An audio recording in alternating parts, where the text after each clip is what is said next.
Hello everyone, my name is Mabel Benvenuti and I will be doing a book review on Titanic, Voices of the Disaster.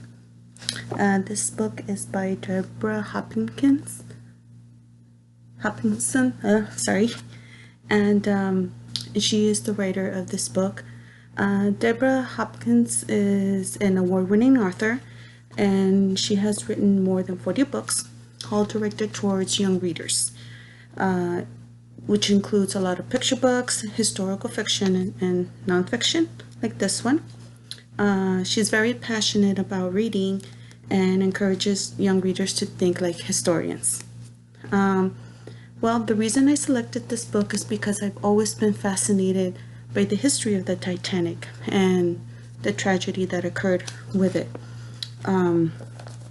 This book did receive a notable Children's Book Award by the American Library Association, and it is also a Sibert Honor Book, and it does say right here on the cover.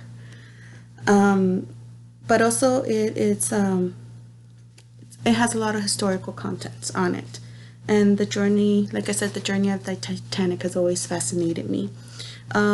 The book is an eyewitness account of the tragedy that occurred, of the people who were on board of the Titanic and who witnessed the boat affront. The boat was known as the Floating Palace, and it was majestic. A lot of people considered it that, and unfortunately it met a very tragic end. And it begins with a historical informational background about the Titanic, and which later, gives you a better perspective of what occurred and how it affected people on board. And one thing that is clear is, tragedies don't discriminate. It can happen first class, second class, any class. And even though in the Titanic the passengers were separated because of their class, once tragedy struck, they were all united as one. The book can be appreciated, I believe, more for children between the ages of 10 and 12 because of it does have small letters, and it does give specific information. So I think children a little older would be more beneficial to understand the history of this. The 5 things that I found interesting about this book is I found a lot of facts. For example, the ship's original designer, who was Alexander Carsile, originally designed the Titanic to hold 64 lifeboats, and that would have been enough to save every single passenger on the boat. The other thing is the point of view of the travelers, of the passengers, as they were watching their loved ones go down on the ship. That the California, which was a cargo ship, had left Liverpool for Boston, had radioed in about 3 icebergs, and a warning about 3 icebergs. The California was actually, the cargo ship that I just mentioned, was actually 20 miles away from the Titanic, where it was sinking.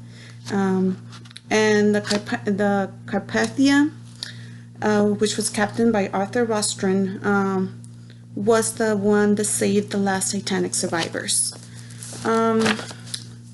This book, I believe, would fall under the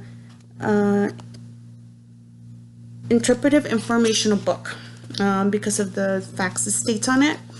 And it also would be expositionary description because of the description, the cause and effects. It does have a table of contents. Let me see here. So it does have a table of contents. It has a lot of information. It does have author's notes, acknowledgement notes. It does have a photo credit.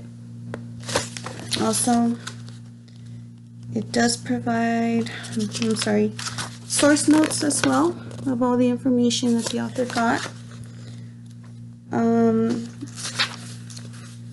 selected bibliography as well. So it has a lot of contact information.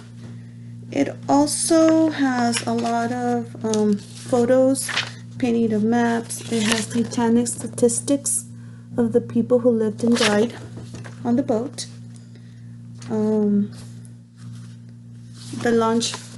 The Titanic launching sequence also.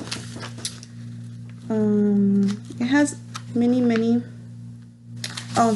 She also gives explanation of every single person in this book, like who they were exactly. There's also a lot of pictures of people that were on the Titanic, and of course the infamous newspaper depicting the tragedy of the boat. Here's another illustration.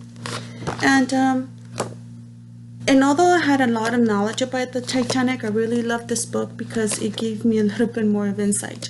And I am not going to lie, I did cry when I started reading first-hand accounts of the survivors, and how in one occasion one of them actually had to watch as their loved one went down with the ship. So it is heartbreaking, but at the same time very informational. So I highly recommend it. Anyone who's interested in getting more information about the Titanic and learning first-hand accounts from actual survivors. Thank you.